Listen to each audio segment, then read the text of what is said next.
Super six సంగతి దేవుడెరుగు. కూటమి పాలనలో గుక్కెడు నీటి కోసం రోడ్డెక్కాల్సిన దుస్థితి. సత్యసాయి జిల్లా మడకశిర నగర పంచాయతీ 6వ వార్డులో 2 వారాలుగా నీటి సమస్య.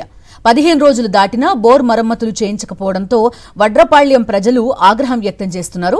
అధికారుల తీరుతో విసుగెత్తిన మహిళలు మడకశిర హిందూపురం రహదారిపై ధర్నాకు దిగారు. రోడ్డుకు అడ్డంగా రాళ్లు బిందెలు పెట్టి ఆందోళన చేపట్టారు. వార్డుల్లో ఓట్లు అడగడానికి వచ్చినప్పుడు మీకు బుద్ధి చెప్తామని మండిపడుతున్నారు. అక్కడికొచ్చిన పంచాయతీ అధికారితో వాగ్వాదానికి దిగారు. సమస్య తీర్చే వరకు ఆందోళన విరమించమని భీష్మించు కూర్చున్నారు.